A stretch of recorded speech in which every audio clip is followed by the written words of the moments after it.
Star Trek Vegas, STLV in my rearview mirror, aka STLV from the trenches, my trenches. Hey, episode 318 today of Trekland Tuesdays Live with me, Dr. Trek, Larry Nemecek, coming at you right here for some sanity, clarity, and the big picture in all things Star Trek, right from the heart of Trekland and Trekland Treks. To start things off, I forgot to take my wristband off. So let's get this show started right here. Free ad for creation. Boom.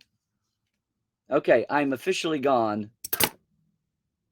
I'm officially done with STLV Star Trek Vegas. I know everybody was not at Vegas, obviously. We said this every year. The big conventions, there are the conventions that I don't get to attend that I'd love to come to. New York Comic-Con hasn't quite happened in a few years. All of that said, a lot of us can be at events. A lot of us are at home, sometimes watching live streams, much less watching the news that's coming out. But first off, it was an adventure. It was a little bit of history.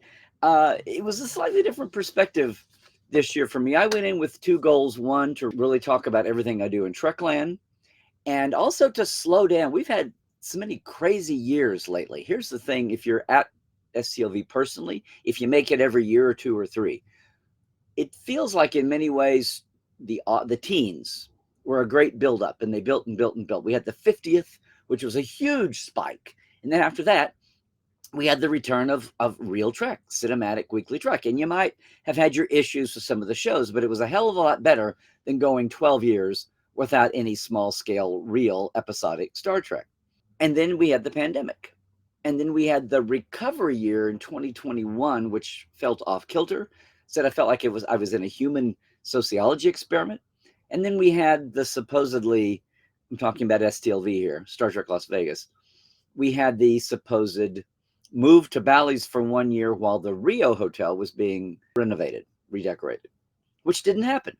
So I feel like we wasted a year. It wasn't anyone's fault.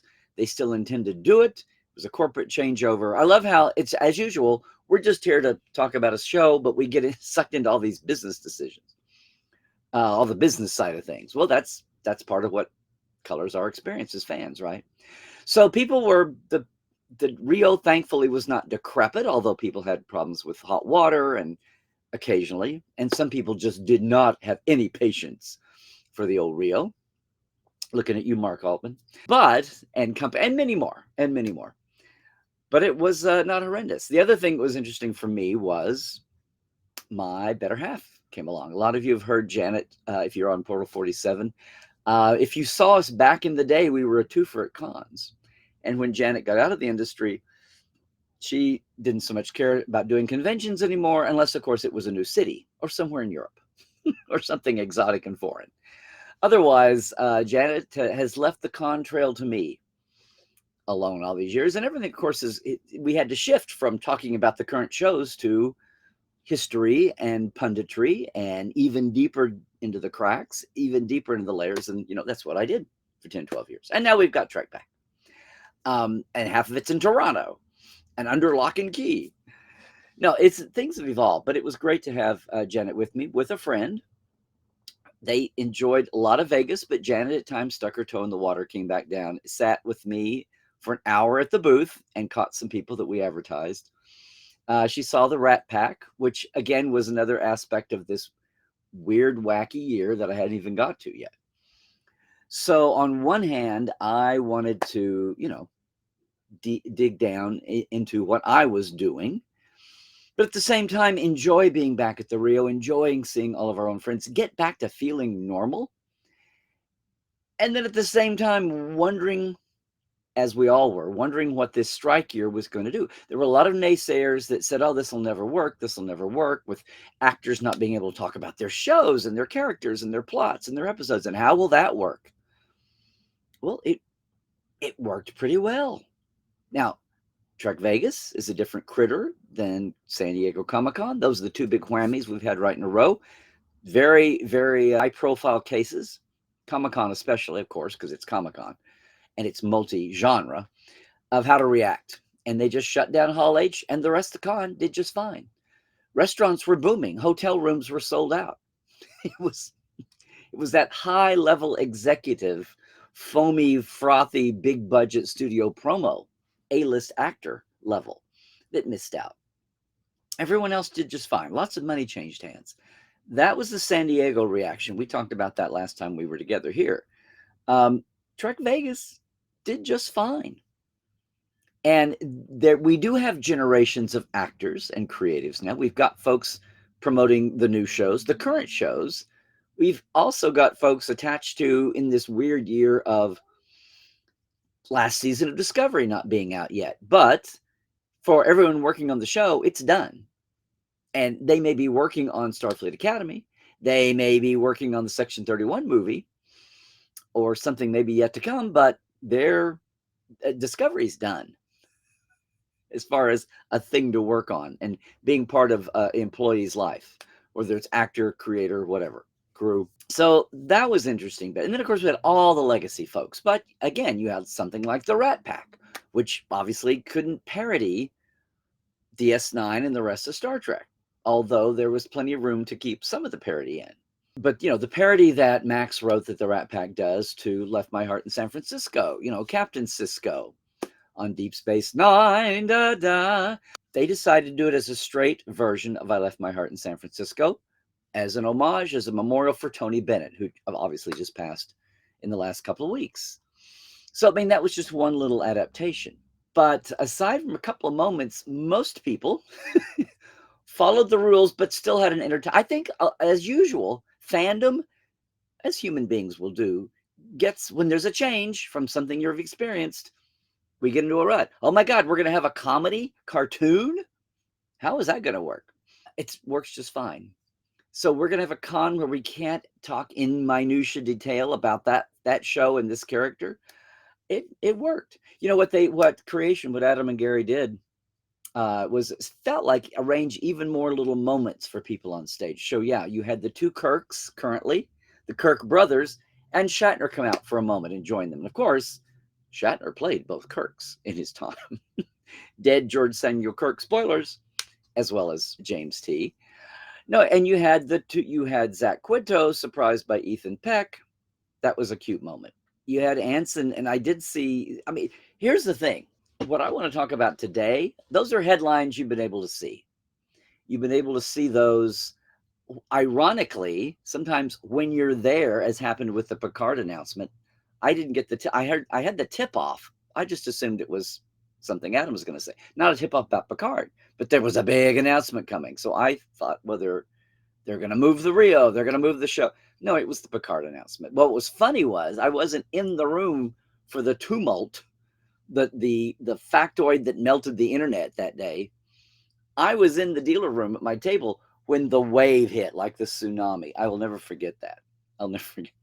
So in a way, I was very much there. I just had a slightly different perspective on it that I will always treasure. And that's what happened this weekend. I was at my booth a lot. We were paneling. We had the Roddenberry stage back on the same level, doing some amazing things there. Or I say amazing things, some fun things there.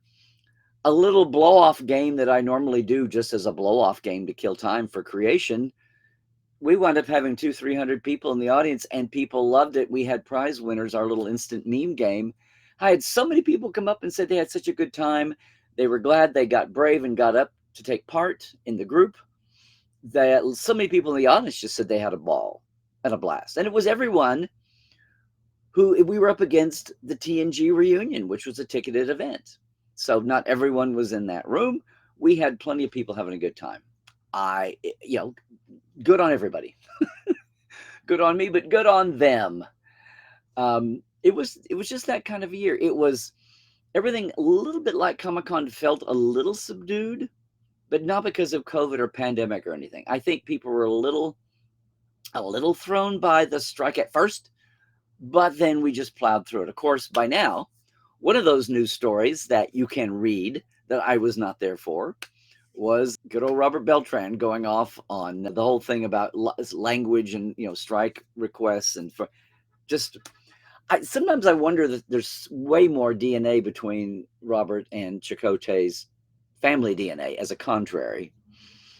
I've kidded him about this at times, but he had his piece, got to say his piece, and some people were shocked, and some others weren't. But that's the thing. So much of the con you're going to be able to read in Trek Movie, on all the news sites, people live tweeting. Hope you kept up with that. A year ago, my big goals were getting Andy Richardson Kindred out finally on stage.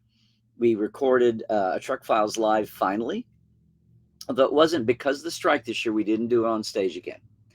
So my personal thing of getting two more, the Trek Files, my podcast from Roddenberry, we recorded them live, not quite as noisy live, but still live.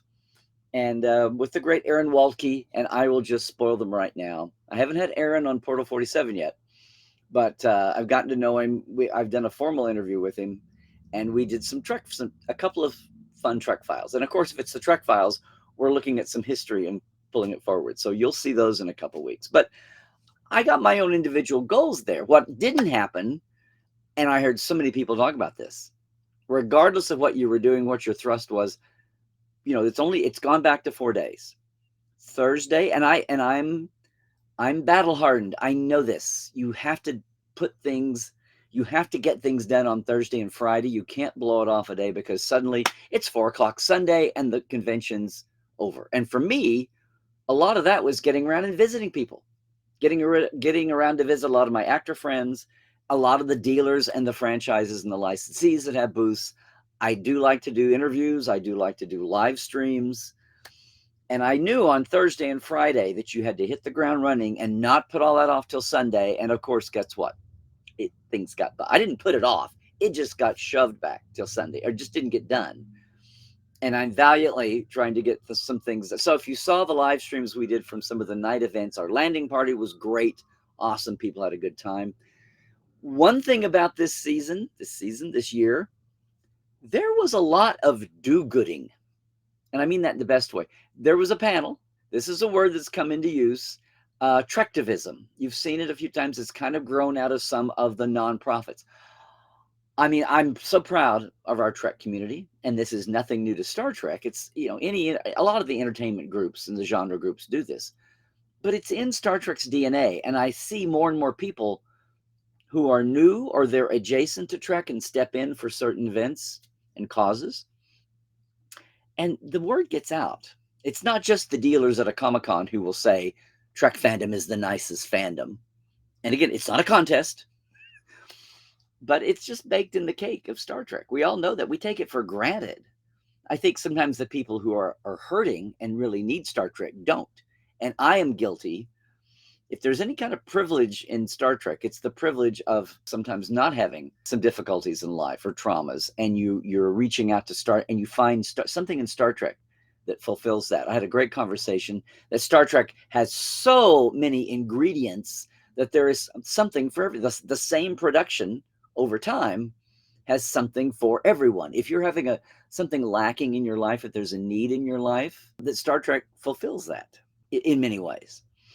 And there were just so many projects and, yes, nonprofits we had a STEM party. My friend Amy Imhoff was speaking on behalf of Space Prize and doing good works, raising money for women, people of color, urban kids, disadvantaged youth, to get them into STEM careers, science, technology, engineering, math, and I will say STEAM to add in the arts. We raised, I haven't got the final figure on it yet, but raised, thousands of dollars because we had a sidebar raffle. But we had a full room with some more celebrities in. It was, and that was the second or third thing I had gone to that night. Hollywood Food Coalition, John Billingsley's pet project, with others, many others, and the Trek Geeks and Roddenberry both co-sponsored Mission Log. That meetup and that party was and fandom groups who are on the side having having nonprofit or having charity bits. The thing that started 12 years ago with the coming of social media, the upside of social media was that the sheep could organize. And I say this all the time. The first year I saw somebody organizing a bowling tournament at the Gold Coast, which is the adjacent hotel, Overflow Hotel, that a lot of people prefer to stay in. There's a bowling alley there. And I swear to God, 07 or 08, the first year of Facebook, I saw that and thought, oh, paradigm shift. Where it's not just sheep being herded from door to door, room to room. These fans are going to start organizing their own activities and events. And oh my God, that was 1,000-fold back. So much fan activism and just fan fun. So many organizations and groups and just clubs and people having their meetups and organizing their own photo ops. Talk about fan empowerment. That's what happened during the fallow years. And now we've got shows to follow, new shows to follow, as well as the legacy shows.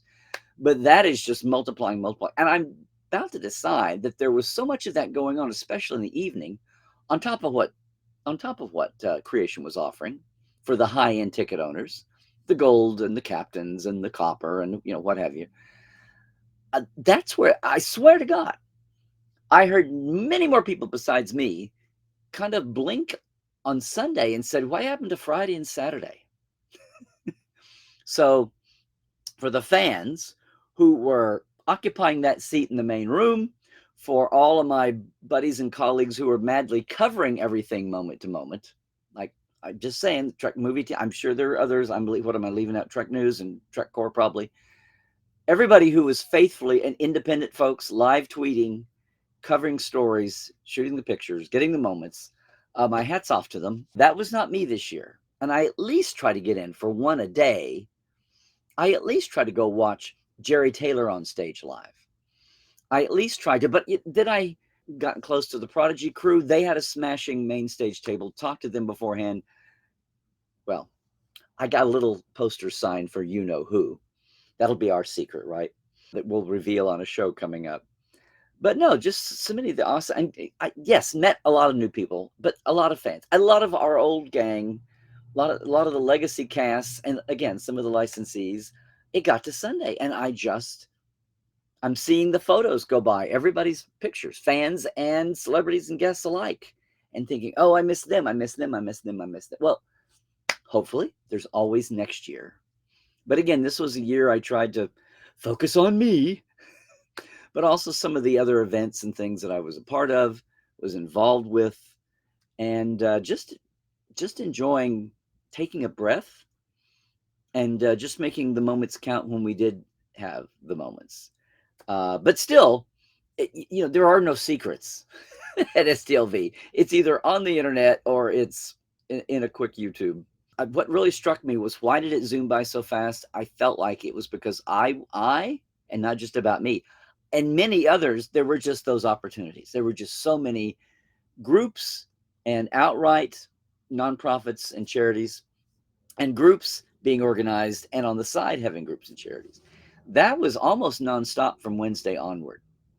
So good. It was just, good to be back in the fan activism, to the point where on Sunday and Monday, fans and some of our leaders and some of the groups are calling the Rio to say, you don't have the I-Bar or the Masquerade Bar open on Wednesday, and you should. Don't wait till Thursday night. People are there Wednesday night. And there was actually coordination. It was kind of amazing. There were several of the venues inside that went that way, but no, we got, the other thing was, and this is purely on a commercial level, I don't know if this is a barometer on mood and attitude, but there was a lot of money changing hands. I think a lot of the dealers, a lot of the licensees that were there, I think people were still in a spring back from pandemic mode. And I think it was a joke.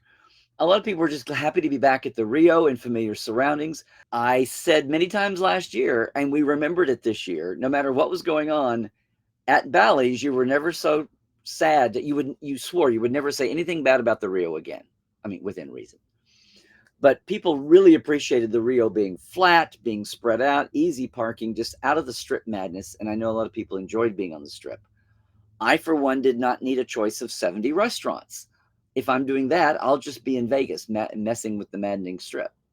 If I'm at STLV, I just want to get my stuff done and enjoy my peeps, and maybe break out. I don't have to choose between 80 places, because brother, you still got the same basic few. Although I will say, any rumors of the impending demise of the Rio, there were several new food shops new Italian place at Little Bistro.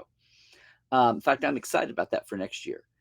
there were places reopened and refreshened. And that's a good thing. That was a sign of life. There were some retail places in too. But most of all, the impression without being, immersed in the panel rooms constantly. Well, two things. One was, I think the strikes, planned or not, and people wondering what would happen with actor panels. I would like, as you all know, well, look at those behind the scenesers back there. I'm always about the behind the scenesers, the backstage folks, not just not getting their due as fairness, but just giving more depth and texture for all fans. And this year, I don't know, we literally, it wasn't up to me. They did the work, but I'd like to feel like somewhere along the way, lighting this fuse and getting Dave Blass even more, and Liz Koslowski, who's one of the art directors who oversaw the D Bridge.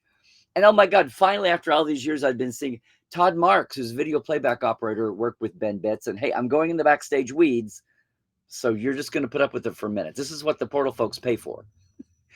But get to have a conversation with Todd Marks and say why he worked on Voyager and on the last two TNG movies. I'm like, why did we never talk? He's like, I don't know, but let's do it. No, it was a wonderful celebration. That and writers here from the Prodigy crew. And they had not one, but two panels. They had a small panel with Mission Log on the Roddenberry stage, had the main stage panel, had some news of the day that everybody had been sitting on for ages. That, yes, and you saw the trailer, it's online, about Bob Picardo playing the Doctor. If you got a hologram Janeway, why can't you have a hologram Doctor? Kind of filling in that holographic role while the plot shifts to Janeway. Oops, spoilers. You're able to see Prodigy, by the way, on Amazon and iTunes now. Not on a streaming platform yet, unless Nickelodeon finally catches up to showing. But you can see the last episodes, and each episode getting closer to the end of the original 21st season. The closer it gets to episode 20, the more momentous the plot builds. And it gets very canon heavy. I don't mean that in a bad way. I mean, it's not just the kids running around loose. It's tying into major Star Trek events and mood and vibe and the timeline of the moment. 5 years before the Romulan supernova. And it's getting tense, and it's something you want to see. And to have a clip from season 2 in this weird time we're in where they're being funded, one hand of New Paramount is funding them to shop them around. It's one hand that canceled them as a show. It's not unlike UPN wanting to cancel Enterprise even as the Paramount TV studio was anxious to keep making it. It's the same kind of thing. It may take a minute to get your head around. And it's great to see and to have Nami and Jennifer Murrow there, as well as the Hagemans and Aaron. And of course, Bonnie Gordon. That was a great panel too. And I consider that behind the scenes. Writers and showrunners much. And of course, Terry there with the triumphant turn, Terry Metalis, with everything that he could have there, with all the next gen folks. Look, the lines, as the Walter was there a bit, George was there a bit, but as the elders of the mainstream of fandom now, the next gen cast, they've always been there and been popular. There's always 8 or 10 folks at their line at a time. Not this year. This year we're back to the 100 people in line at a time for Jonathan and Brent and Michael and Marina and Gates and LeVar. And yeah, Ed Spaliers, Todd Stashwick kind of buddying up with Terry, his buddy. It was all really healthy and invigorating, and of course that was very much there. But Terry had his time to shine too. Obviously, a showrunner, and you had the showrunners.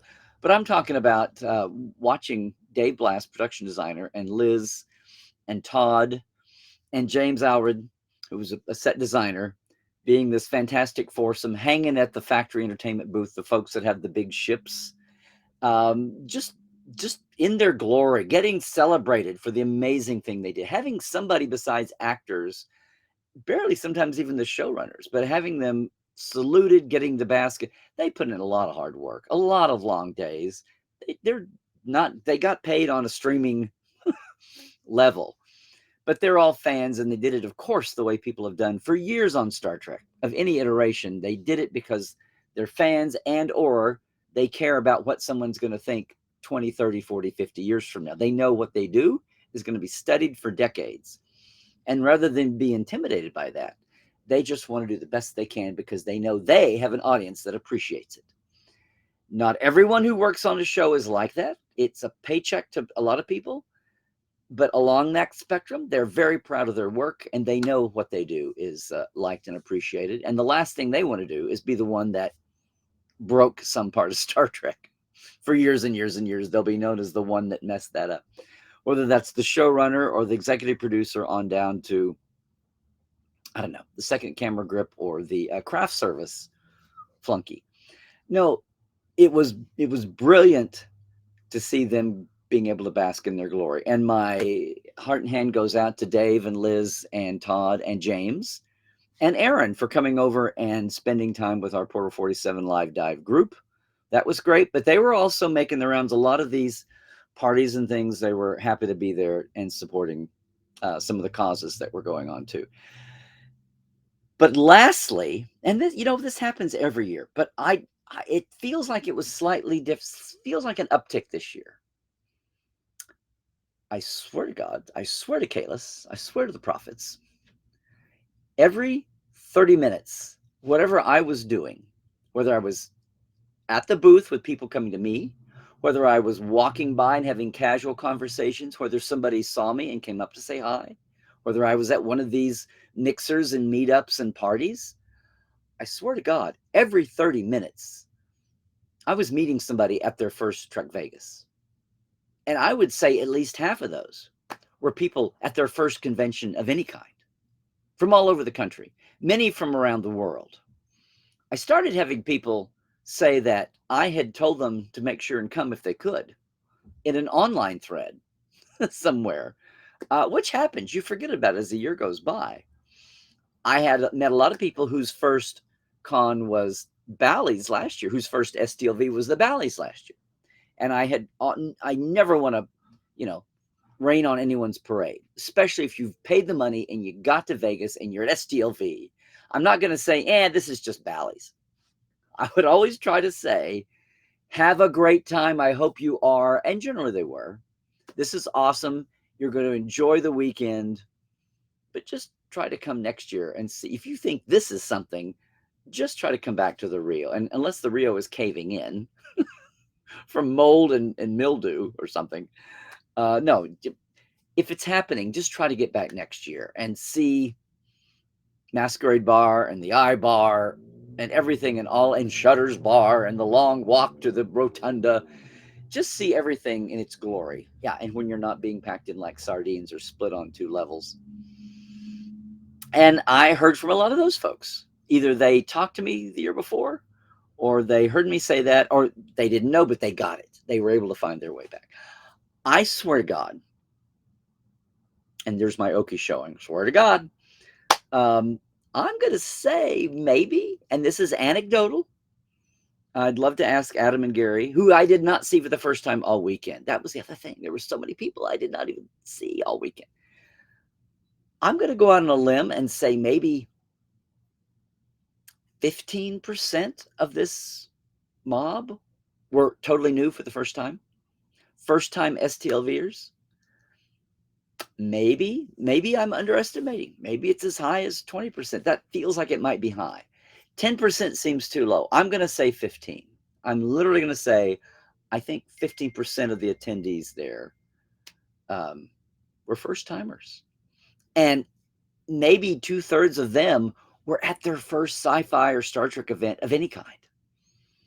Lots of people from around the world. It's just glorious. People just having a good time. And once again, like it needs to be pointed out anymore, even as we see it decrease online, thank God, still occasionally rears its ugly head. Happened a little bit with Subspace Rhapsody.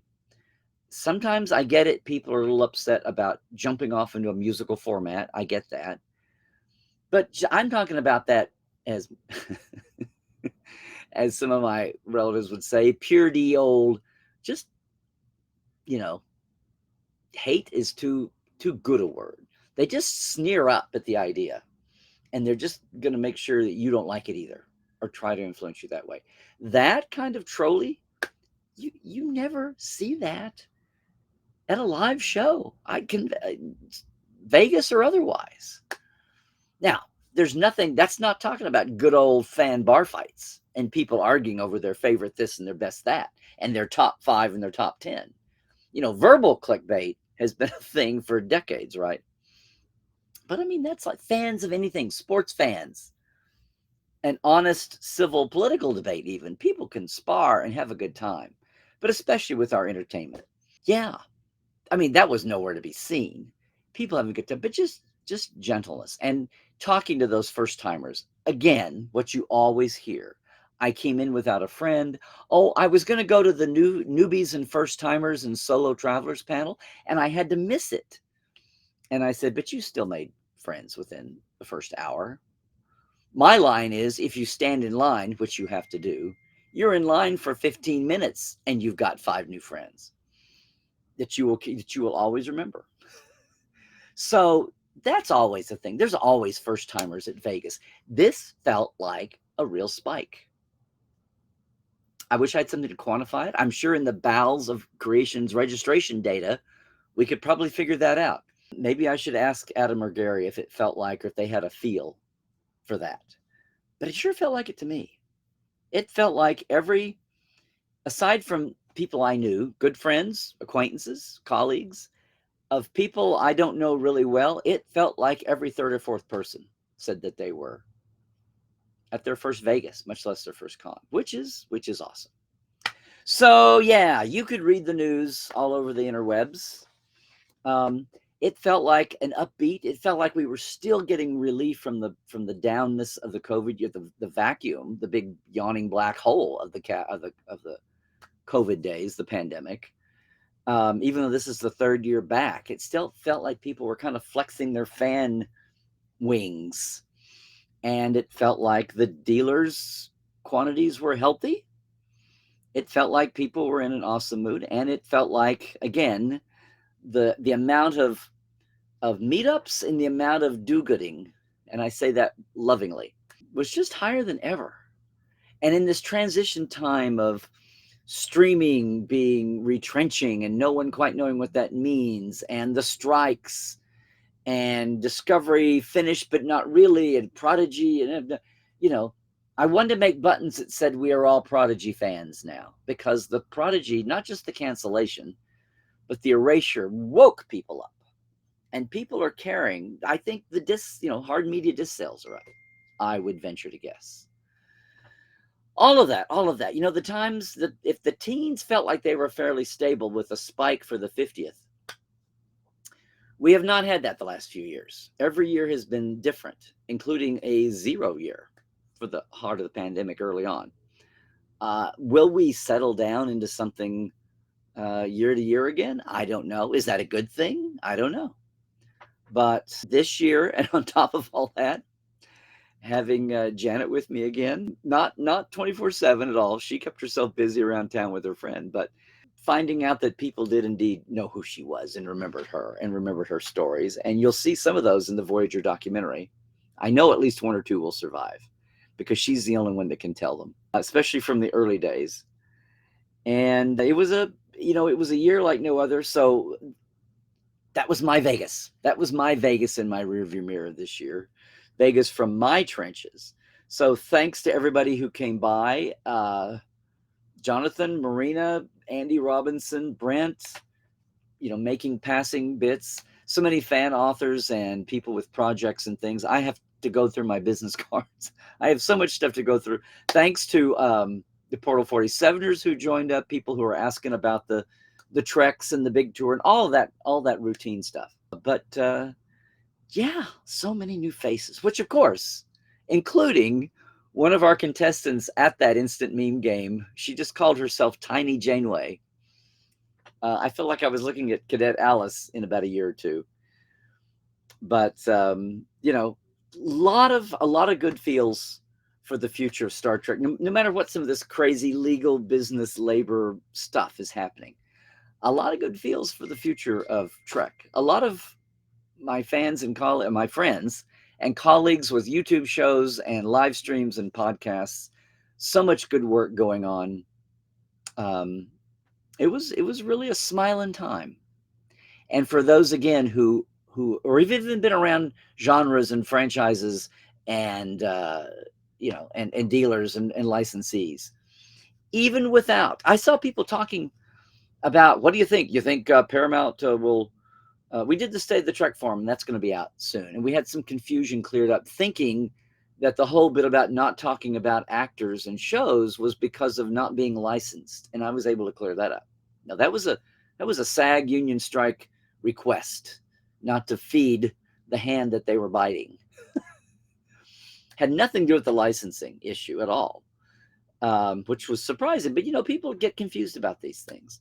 So the license, I heard more people talking this year about, maybe that's some misinformation that needs to be cleared up. That the strike is why, or the license, the non-licensing of STLV is why they're not talking about shows and characters specifically. Not the case at all. Same thing last year. But STLV was around before they had Grand Slam in Pasadena before it moved to Vegas because of the experience, and stayed there because of the destination.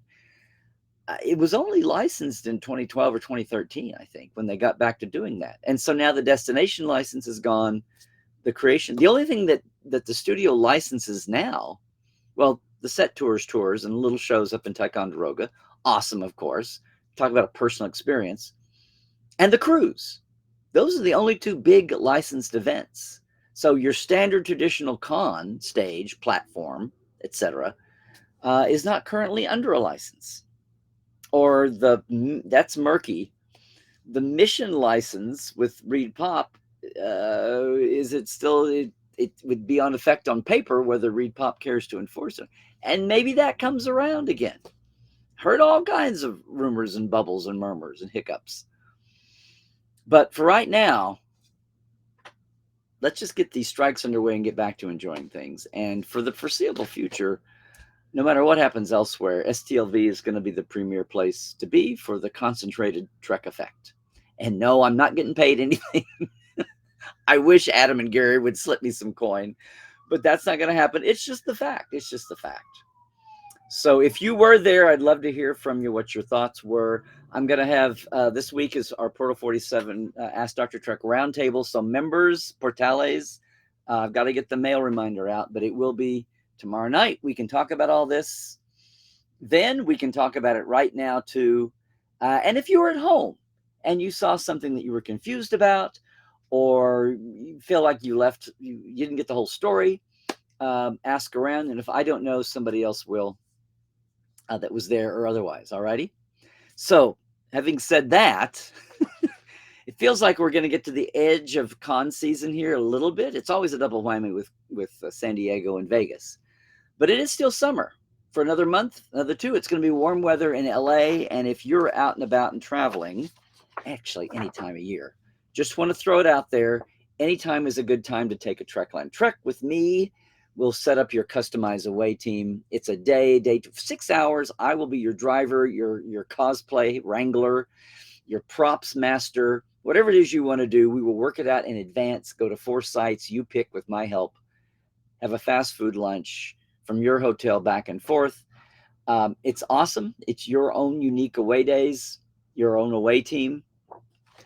And I'd love to do that. 2024 is going to be the date now for the next big Geek Nation Tours West Coast away mission with LA and San Francisco. That's 10 days. That's a big honker. And with a lot of actors. And we've got a couple more we're going to add to the guest list here as we watch the time go by and firm up some more. More on that to come, but you can get all that at LarryNemecek.com, right? What you can't get there, but you can get at Patreon, is joining our Patreon bunch. And I want to thank everybody. We're doing more and more. Who knows what the future will bring coming up. But for right now, I want to thank our TTLers in our Patreon: Diana Hopkins, Robin Wilson, Lawrence Todd, and Marie Siegel, Justin Porteous, Galinda Bruton, Chris Jiggins, and Pranikasha Productions. Thank you, Matt, for the cello playing live around the floor.